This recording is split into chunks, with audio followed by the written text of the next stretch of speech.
Olá, hoje no nosso encontro, continuando o nosso bate-papo sobre obesidade infantil, a gente vai conversar um pouco sobre como identificar a obesidade infantil. Então, a obesidade, como foi dito, ela é um excesso de gordura corporal. E a gente identifica esse excesso por meio das grandezas do peso relacionado à altura da criança. Então, hoje, o nosso encontro é como realizar essa antropometria, como realizar essa aferição do peso e da altura das crianças nas suas diferentes faixas etárias. Bora lá.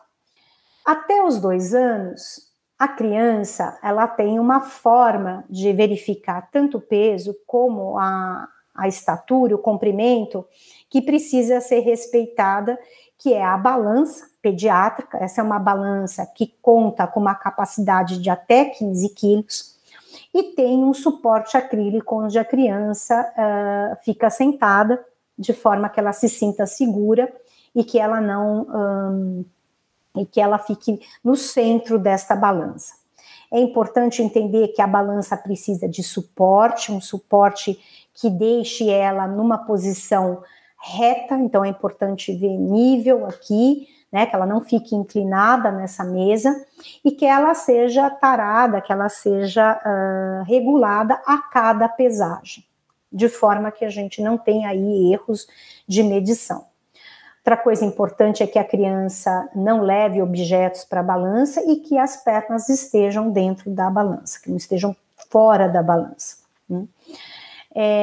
Na hora de checar a estatura, né, que é essa figura aqui, a gente sempre vai precisar de 2 pessoas para verificar o comprimento de um bebê até 24 meses. É importante que uma pessoa fique cuidando aqui da cabecinha, de forma que o queixo e o tórax façam aí um ângulo de 90 graus, e que o occipício, que é essa parte última aqui da cabecinha, né, o topo da cabeça da criança, esteja na parte superior do infantômetro, que é o nome dessa régua aqui, né? Enquanto que o outro profissional vai estar cuidando de estender os joelhinhos e fazer novamente um ângulo de 90 graus entre o calcanhar e a plataforma, o pezinho da criança. Essa segunda pessoa, como nem sempre a gente tem um profissional, pode ser a mãe, pode ser o responsável, o acompanhante da criança, tá? É importante que a criança esteja com os 2 bracinhos ao longo do corpo, né? E que sempre a gente tenha que fazer aí um contato visual, acalmando a criança e explicando para a acompanhante ou para a mãe que é um procedimento não invasivo, não doloroso e é seguro de ser feito. Ainda com relação à superfície, é importante que essa superfície seja uma superfície rígida, então a gente está falando aqui de macas ou colchonetes que a espuma não afundem muito a criança, de forma que isso não vá implicar em erros de leitura, né? É importante que a gente, à medida de que tenha o resultado de uma antropometria anterior, que a gente cheque e reavalie a necessidade de fazer outra aferição. Quando a gente estiver falando de crianças maiores de 2 anos, aí a gente tem as balanças de plataforma, tá? É importante que a criança seja pesada com pouca roupa, de preferência somente com roupa íntima, e que ela fique no centro da balança, como está aqui na fotografia. Outro ponto importante, a semelhança da balança pediátrica, é que a balança deve ser tarada e calibrada a cada pesagem. Quando se trata de estatura, aqui a gente recomenda não utilizar as réguas que estão acopladas às balanças. Essas réguas, esses estadiômetros que estão acoplados às balanças, eles têm aí uma margem de erro de quase 3 centímetros por aferição. Então, é importante que a gente, se possível, utilize de estadiômetros. E aqui eu trouxe um exemplo de um estadiômetro que pode ser de baixo custo, que pode ser colocado em consultórios sem rodapé, tá? É importante, isso aqui não é uma marca, não é um rodapé que implica em erro da fita métrica, tem que ser uma fita métrica instalada com nível, né, para não ter erro. E aí que a gente tem um esquadro de madeira, uma peça bastante simples, onde a gente faz a leitura aqui, né, nesse ponto onde as setas estão apontando. É importante posicionar a semelhança das crianças menores, que o queixinho fique num ângulo de 90 graus, então aqui a mão da profissional posicionando bem o queixo da criança. Percebe que ela está cuidando para que o calcanhar fique grudado aqui na parede, da mesma forma que os glúteos e as escápulas da criança, e ela garante também que não exista flexão do joelho. Esse cuidado com o joelho, com o calcanhar, isso pode ser facilmente feito pela mãe ou pelo acompanhante, se não houver a possibilidade de 2 profissionais nesse momento. Tá?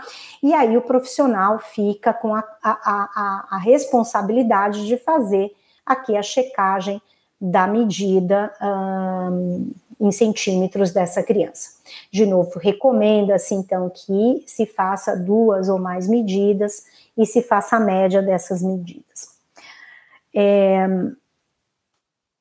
Um tema aqui que costuma ocorrer com uma certa frequência, que eu acho que vale a pena a gente citar, alguns cuidados com a técnica, né? Muitas vezes, principalmente os bebês que usam fralda, a gente acaba pesando o bebê com fralda, ora porque a fralda, a mãe diz que acabou de trocar, enfim, ora porque não tem uma outra fralda para trocar naquele momento da consulta, mas atenção, esse bebê que está pesando 5 quilos, 885 com fralda, sem fralda ele pesa 300 gramas a menos, né? Então, para crianças pequenas que têm aí um dígito na questão do peso, uma fralda suja, cheia, como a desse bebê, né, como o exemplo desse bebê, eles levam o bebê de um peso adequado para um risco nutricional. E aí a gente está perdendo de novo, né, falando um pouco da questão da vigilância, falando um pouco do monitoramento, a gente está trazendo aí a questão do erro da técnica, induzindo um erro de vigilância. Então é importante que os bebês sejam pesados sem fralda, do jeitinho que está aí na foto, né, os bebezinhos que ainda não conseguem sentar, deitadinhos e ocupando aí a plataforma toda. Bom, e como é que a gente usa esses valores de peso e de altura, né?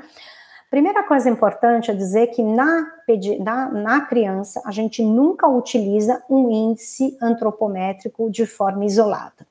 Os índices antropométricos são combinações de peso e de estatura, ou de peso para a idade, ou de estatura para a idade, ou seja, são combinações, né, são derivações dessas grandezas demográficas como idade e as próprias grandezas da antropometria, que é o peso e a estatura.